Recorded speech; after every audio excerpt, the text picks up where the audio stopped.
صدقہ فطر کسے کہتے ہیں اور صدقہ فطر کس پر واجب ہے اور صدقہ فطر دینا کسے ہے؟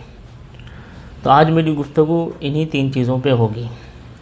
تو صدقہ فطر یعنی کہ روزے دار کی طرف سے اور جو نہیں روزہ رکھا اس کی طرف سے بھی ہر مالک نصاب کو ادا کرنا واجب ہے۔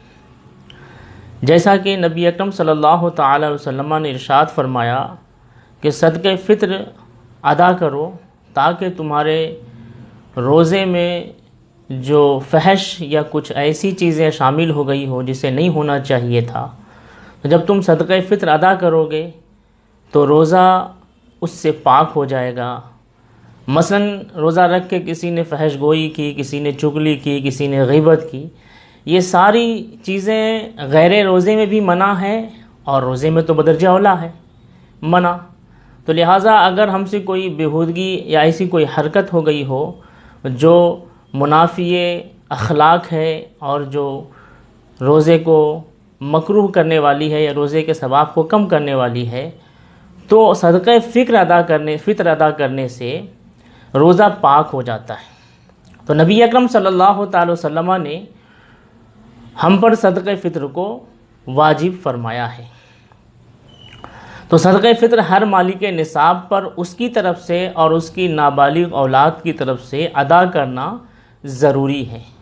اب رہی بات کہ صدقہ فطر کب ادا کرنا چاہیے، تو صدقہ فطر جو ہے رمضان المبارک میں ہی ادا کر دینی چاہیے، اور اگر کوئی رمضان میں ادا نہیں کر سکا تو عید کی نماز سے پہلے ادا کر دے، اور اگر عید کی نماز سے پہلے بھی نہیں ادا کر سکا تو چاہیے کہ عید کے دن ادا کر دے۔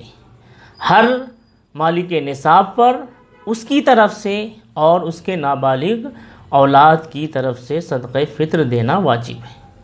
صدقہ فطر جو ہے کتنا دینا چاہیے اور کیا کیا دینا چاہیے، تو صدقہ فطر میں جو شریعت نے ایک حد مقرر کی ہے اور اجناس مقرر کی ہے وہ یہ ہے کہ گیہوں، جو، کھجور، کشمش، ان چیزوں کو صدقہ فطر میں دینا چاہیے یا ان چیزوں کی قیمت دینی چاہیے۔ تو کتنی مقدار میں گیہوں ہے، کتنی مقدار میں جو ہے، کتنی مقدار میں کھجور ہے، تو کہتے ہیں شریعت نے کہا ہے کہ 1 سا کھجور یا جو یا نصف سا گیہوں صدقہ فطر میں دینا واجب ہے۔ اب سا کی جو ہے مقدار ابھی حالات حاضرہ کے تحت کتنی ہے، اس زمانے میں کتنی ہے، تو نصف سا کی جو مقدار آتی ہے وہ ہے 2.25 کلو۔ نصف سا، آدھے سا کی جو مقدار آتی ہے وہ ہے 2.25 کلو، اور 1 سا کی مقدار اس کا ڈبل کر دیں۔ تو اب اگر کوئی گیہوں دینا چاہ رہا ہے تو وہ 2.25 کلو گیہوں دے گا یا آٹا دے گا، اور اگر گیہوں اور آٹا نہ دے کے اس کی قیمت دینا چاہتا ہے تو اس کی قیمت جو ہے، میں شہر حیدرآباد کے حساب سے بول رہا ہوں کہ اس شہر میں جو گیہوں کی قیمت ہے وہ ہے 1 کلو قیمت 45 روپے، یعنی 45 روپے میں 1 کلو گیہوں آتی ہے۔ تو اب آپ کو جو ہے 2.25 کلو گیہوں دینا ہے، تو 2.25 کلو گیہوں کی قیمت جو نارمل ہے وہ پکڑ لیں 100 روپے یا 110 روپے، تو 100 روپے ہر مالک نصاب کی طرف سے گیہوں کے حساب سے صدقہ فطر بنتا ہے۔ اب اگر کوئی جو دینا چاہتا ہے تو اس کی قیمت دیکھ لے، اب اگر کوئی کھجور دینا چاہتا ہے تو اس کی قیمت دیکھ لے، کھجور 200 روپے کلو بھی ہے، کھجور 300 روپے کلو بھی ہے، کھجور 400 روپے کلو بھی ہے، اور کھجور جو ہے 1500 روپے بھی کلو ہے۔ تو جس کی جو اہلیت رکھتا ہو وہ شخص اس کھجور کی قیمت کے حساب سے دے۔ نارملی اگر کوئی شخص 200 روپے کلو کا حساب لگاتا ہے تو 800 روپے ہر شخص کی طرف سے کھجور کے حساب سے صدقہ فطر بنتا ہے۔ تب ہمیں یہ دیکھنا ہے کہ صدقہ فطر ادا کرنے والا شخص جو مالک نصاب ہے اس کی حیثیت کیا ہے۔ اگر ماشاءاللہ وہ کثیر المال ہے، اللہ نے اسے کافی نوازا ہے، تو وہ جو ہے نا گیہوں نہ دے بلکہ اپنی اہلیت اور اپنی حیثیت کے حساب سے صدقہ فطر ادا کرے۔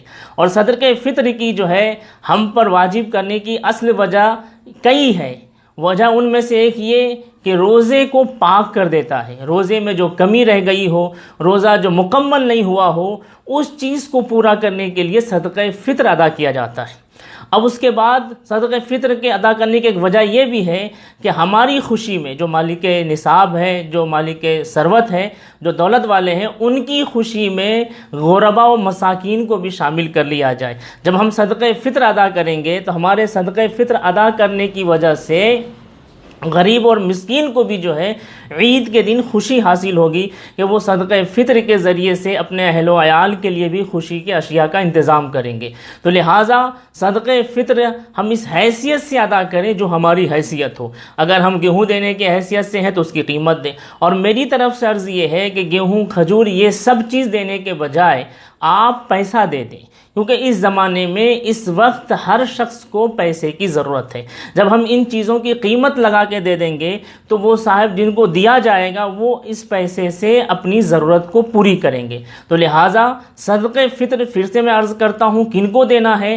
ہر مالک نصاب کو اپنی طرف سے اور اپنے نابالغ اولاد کی طرف سے۔ اور اس کے بعد کس کو دیا جائے گا صدقہ فطر؟ اس شخص کو دیا جائے گا جو صاحب نصاب نہیں ہو، جس کو ہم زکوٰۃ دیتے ہیں۔ اب میں ایک بات اور عرض کرتا چلوں کہ بعض لوگ زکوٰۃ اور صدقہ فطر کو ایک ہی سمجھ لیتے ہیں۔ زکوٰۃ الگ ہے، صدقہ فطر الگ ہے، اور اس میں فرق یہ ہے کہ زکوٰۃ میں جو مالک نصاب ہوتے ہیں تو اس کے لیے سال گزرنا ضروری ہے، لیکن صدقہ فطر کے لیے مالک نصاب میں سال گزرنا ضروری نہیں ہے، بلکہ جب مال آیا، ہم جب مالک نصاب بن گئے رمضان میں یا عید کے دن تو ہمیں صدقہ فطر ادا کرنی چاہیے۔ ہر فرد کی جانب سے صدقہ فطر ادا کرنا ضروری ہے، اور پھر وہی شخص صدقہ فطر دے گا جو مالک نصاب ہے، اس پر واجب ہے۔ اب رہی بات کہ بہت سارے لوگ مالک نصاب نہیں ہوتے ہیں پھر بھی صدقہ فطر ادا کر دیتے ہیں، تو یقیناً ان کا بھی ادا ہو جائے گا، کیونکہ اللہ تبارک و تعالیٰ دل کے نیت سے واقف ہے، دل کے احوال سے واقف ہے۔